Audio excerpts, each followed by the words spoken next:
Welcome to Tales by Felix, where every story unlocks a new world. Remember to subscribe, like, and share. Let's begin. Michael sat frozen on the edge of the leather sofa, his phone screen glowing pale blue in the dimly lit living room. The hum of the city outside was faint, muffled by thick curtains, but inside, the silence was deafening. His thumb scrolled over the numbers again. Red everywhere. Bank statements showing withdrawals, frozen accounts, losses. The last message from his lawyer. If this gets out, it'll look like you've lost everything. You ready? Michael tilted his head back, running his hands down his face. He could almost laugh. 10 years of building an empire, 10 years of being the man everyone envied, the house, the cars, the vacations. And now, nothing. The door clicked open behind him. Sarah's heels echoed against the marble tiles before she even spoke. Michael, why are you sitting in the dark? He turned slowly. She was radiant as always, hair perfectly styled, her slim figure draped in a silk dress that shimmered as she stepped closer. The faint smell of expensive perfume trailed her. Michael swallowed hard. This is it. Sarah. His voice cracked. The company's gone. We've lost everything. Her brows knitted together, disbelief flashing across her face. What do you mean, everything? What about the... Everything, he repeated. The house. The cars. The savings. It's gone. I filed for bankruptcy. Her mouth parted, but no words came out. She sank into the chair opposite him, her diamond bracelet clinking against the armrest. Silence lingered, thick and heavy, until finally she whispered, "So, what happens to us?" Michael stared at her, searching her eyes for the answer he feared. 2 months later, their reality looked very different. The penthouse was gone, sold off like a pawned trophy. Now, they lived in a 2-bedroom apartment with peeling paint and a window that rattled when the wind blew too hard. Sarah slammed the cupboard shut. "Are you kidding me, Michael? There's no coffee. Not even instant." Michael, seated at the chipped dining table, rubbed his temples. "I'll grab some later. We can't afford." "I know we can't afford it," she snapped, tossing her hair over her shoulder. "But am I supposed to live like this? Eating cereal every morning? Walking instead of calling an Uber? This isn't me, Michael." Her voice cracked on that last word, and for a moment, he felt sorry for her. She had grown used to a certain life. But sympathy was quickly replaced by something else, doubt. "You said you'd stand by me," he reminded her quietly. Sarah froze. Her back to him, she said nothing. That night, when Michael climbed into bed, Sarah rolled over to the far edge, her body stiff, her phone glowing faintly in her hands. The small arguments were becoming routine now, like tiny cracks spreading across glass, waiting to shatter. It was at a charity gala, one Sarah insisted on attending despite their situation, that she saw him. David. Tall, broad-shouldered, with a smile that could disarm anyone. He wore success like a tailored suit, and the way he carried himself made it impossible not to notice him. "Sarah." His voice was smooth, tinged with surprise but warm. "I'll be damned. Sarah Williams." She laughed, a little too brightly. "David. It's been forever." Michael watched from across the room, a drink in hand. His wife was smiling, really smiling, for the first time in weeks. David leaned in, whispering something that made her throw her head back in laughter. Later, when they returned to their apartment, Sarah was unusually quiet. "You seemed happy tonight," Michael said. She hesitated, then shrugged. "It was nice, seeing old friends." Michael caught the way her lips curved at the memory, and something inside him twisted. Days turned into weeks. Sarah began to step out, more often. Coffee with friends, errands, charity meetings. Always dressed just a little too well for the occasion. Always coming home smelling faintly of cologne that wasn't his. One evening, Michael entered the apartment to find her whispering into her phone, her voice low and urgent. "Sarah," he called. She flinched. It's just Mom," she stammered, ending the call. Michael raised an eyebrow but said nothing. Later that night, as Sarah showered, her phone buzzed on the nightstand. A single text lit the screen. "I can't stop thinking about you. Dinner tomorrow? David." Michael's jaw tightened. He looked away, his mind spinning. Meanwhile, Sarah wasn't the only one keeping secrets. Michael, too, made calls, always late, always hushed. Meetings with his lawyer stretched late into the evening. Papers, contracts, transfers, things Sarah never saw, things he never explained. To her, he looked less like a man drowning in debt and more like a man hiding something. And she was right. The jewelry box was small but unmistakably expensive. When David pressed it into her hands, Sarah's breath hitched. "I can't accept this," she whispered, though her fingers lingered on the velvet case. "You can," David replied smoothly. "You deserve it. You've been through hell, Sarah.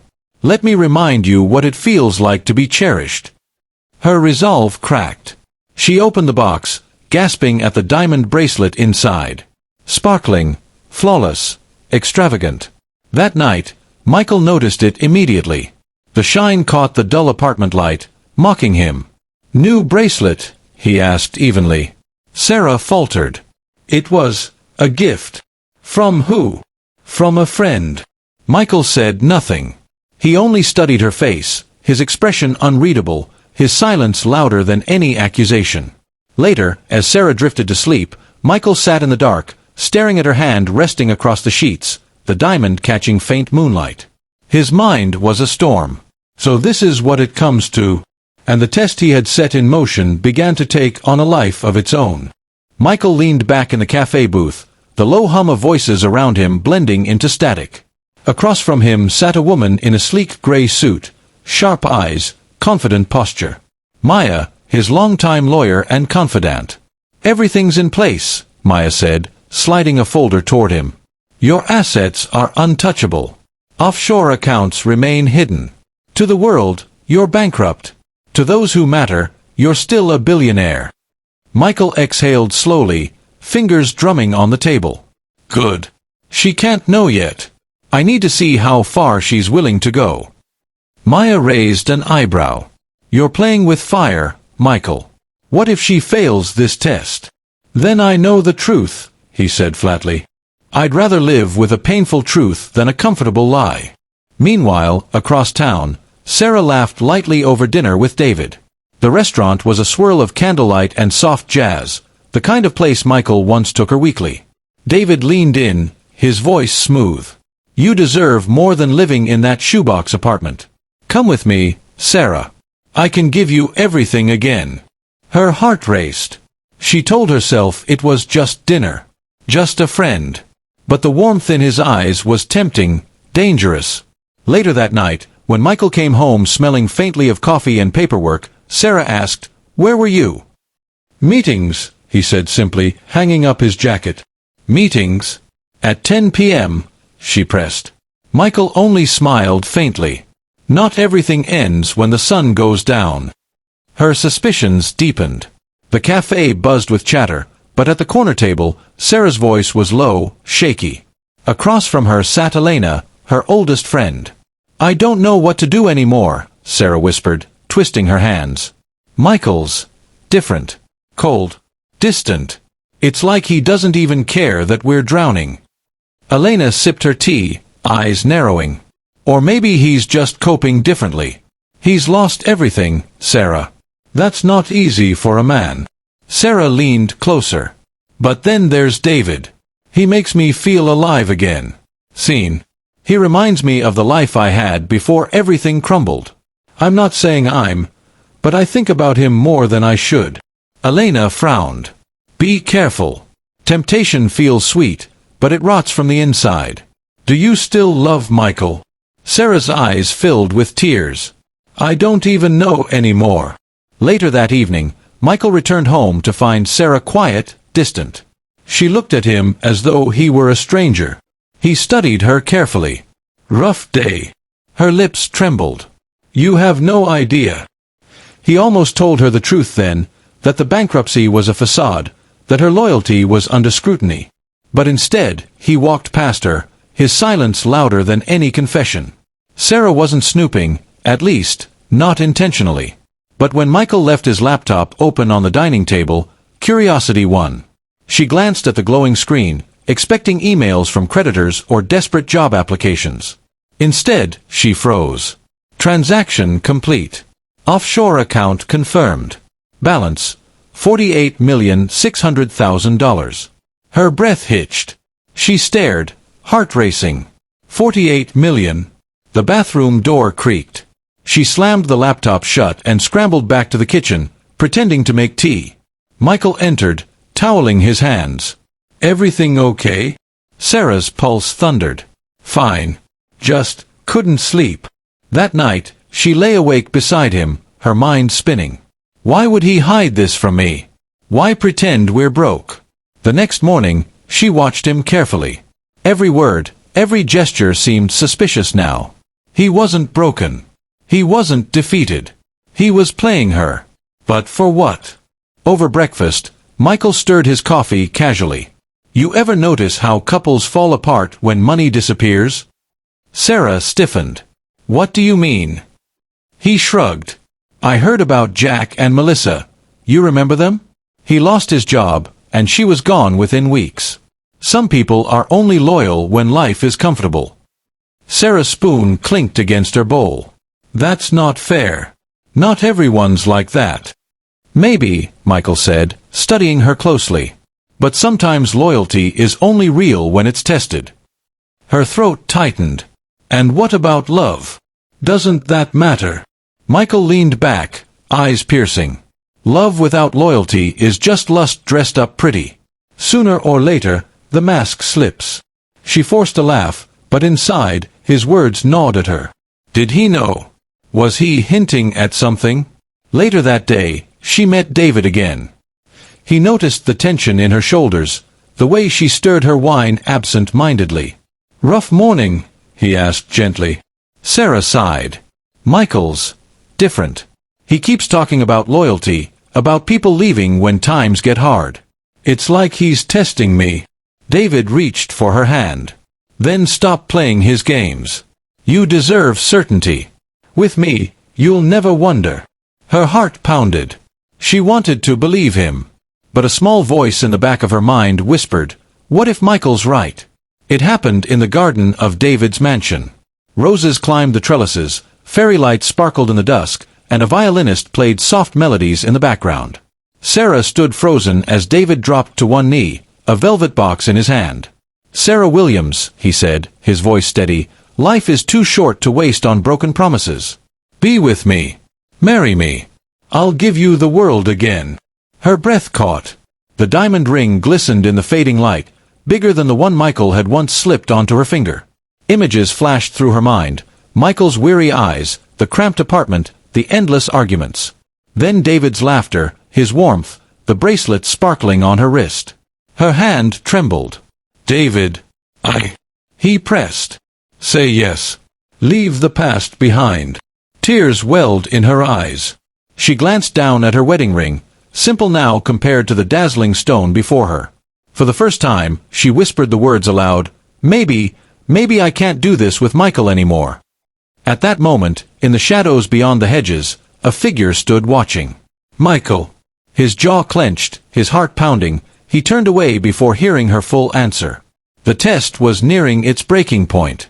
Sarah sat across from her mother at a small cafe, the clinking of cups and hum of conversation a gentle backdrop to her inner storm. Her mother, Evelyn, had always been elegant in a quiet way, silver hair neatly pinned, eyes sharp and knowing. She studied Sarah with a frown that felt like it pierced right through her. Something's wrong, Sarah, Evelyn said softly. I can see it. You've lost weight. Your eyes are restless. What is happening between you and Michael? Sarah swallowed hard. It's complicated. Michael isn't the man he used to be. Everything we had is gone. He doesn't fight for us anymore. Sometimes I wonder if he even cares. Evelyn reached across the table, taking her daughter's trembling hands in hers. Marriage isn't about the good days, sweetheart. Anyone can love you when you're shining. But vows mean something when the world is dark. Tears filled Sarah's eyes. But what if I've made a mistake? What if I married the wrong man? Evelyn's voice hardened. Then you fix it, Not by running into the arms of another man, but by remembering why you said yes in the first place. Don't throw away your vows for a mirage of comfort. Sarah pulled her hands free, staring down at her coffee. Her mother's words stung because they were true. But in her mind, David's face lingered, his promise of security, his confident smile. When Sarah returned home, Michael noticed the pensive look in her eyes. "Your mom again?" he asked gently. Sarah nodded, her voice barely a whisper. "She thinks I should remember my vows." Michael held her gaze, his own unreadable. Maybe she's right. Michael sat in his study, the glow of his laptop screen illuminating his face. A live feed played quietly, grainy footage from a small camera hidden in the living room clock. Sarah walked across the screen, her phone pressed to her ear. "David, I don't know. It feels wrong," she whispered. A pause. Then, "But I can't stop thinking about you." Michael's hand tightened around his glass. He had suspected, but seeing and hearing it confirmed was a knife to the chest. Still, his expression remained controlled. Maya's voice echoed in his mind. "You're playing with fire." Sarah ended the call, sinking onto the couch, her face buried in her hands. Michael closed the laptop, his chest heaving with a mix of anger and sorrow. That night, as Sarah lay asleep beside him, he studied her in the faint glow of moonlight. She looked peaceful, innocent even. But he knew better now. She's already halfway gone. The next evening, Michael deliberately came home late, his tie loosened, his expression weary. Sarah was waiting, arms crossed. "Where were you?" she demanded. "Working," he replied flatly, tossing his briefcase aside. "At what job, Michael? You don't have a company anymore." He turned on her suddenly, voice sharp. "Do you think I enjoy this? Do you think I wanted my life ripped apart? I'm doing everything I can, and all you do is complain." Sarah blinked, startled by the force of his words. "I'm not complaining, I just—" "You just what?" he snapped. "Wish you were with someone else? Someone richer? Someone like David?" Her lips parted in shock. How do you know? I'm not blind, Sarah." He slammed his fist on the table. "Maybe you should go to him if that's what you really want." She stared at him, tears brimming. Then, without another word, she grabbed her coat and stormed out. Michael sank onto the sofa, his breathing ragged. He hadn't meant to push her so hard, but he needed to see her choice laid bare. Minutes later, his phone buzzed with a notification from the hidden camera app. Sarah had returned briefly, packed a small bag, and left again. Michael closed his eyes. It's happening. The night was heavy with rain as Sarah stood outside David's mansion, clutching her overnight bag. He opened the door, concern etched across his face, then pulled her into a warm embrace.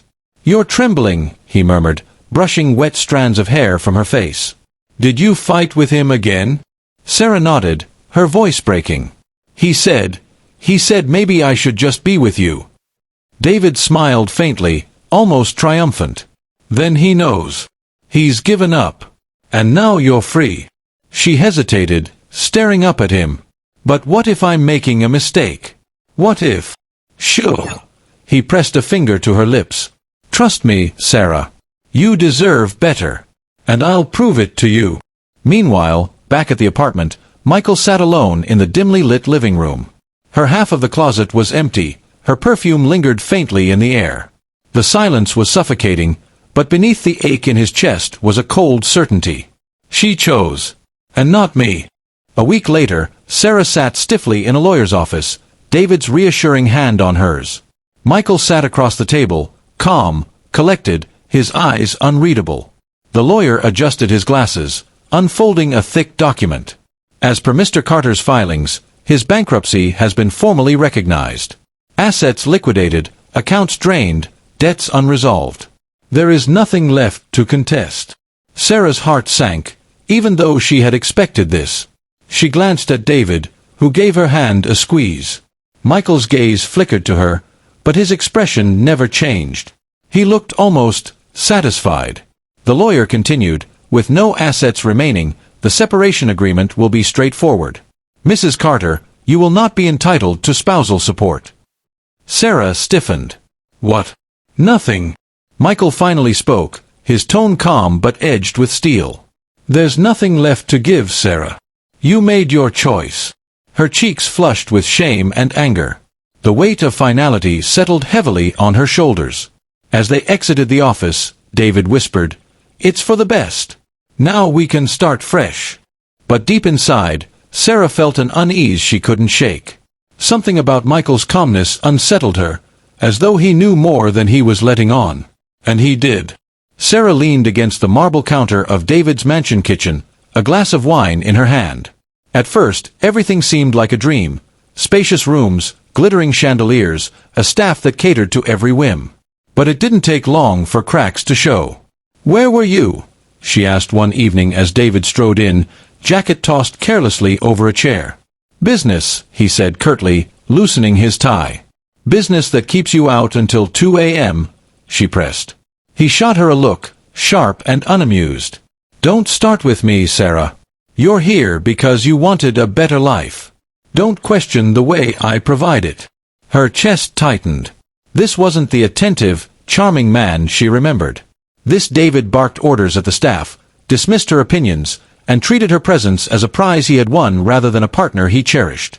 Later, as she lay in bed beside him, she stared at the ceiling, unease gnawing at her. What if I've traded one misery for another? The phone rang late in the afternoon. Sarah almost didn't answer, expecting another of David's brusque reminders to dress properly for the dinner they were attending. But the voice on the other end froze her in place. "Mrs. Carter, this is Mr. Levin's office. I'm calling regarding some documents you may have overlooked during the separation proceedings. Are you available to discuss Mr. Carter's accounts?" Her pulse quickened. "What accounts? Michael is bankrupt."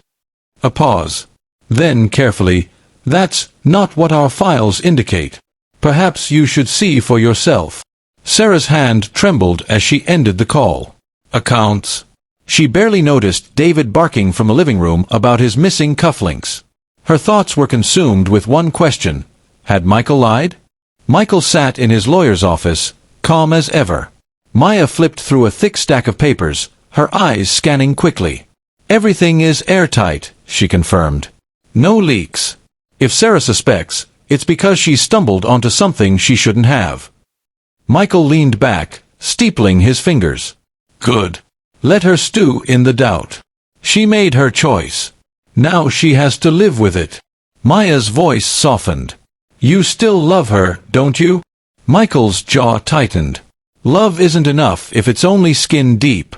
I needed to know if she loved me or the lifestyle I provided." Meanwhile, Sarah slipped into a taxi, her heart pounding. She was on her way to confront Michael, phone clutched in her hand with the lawyer's number still on screen. He knew.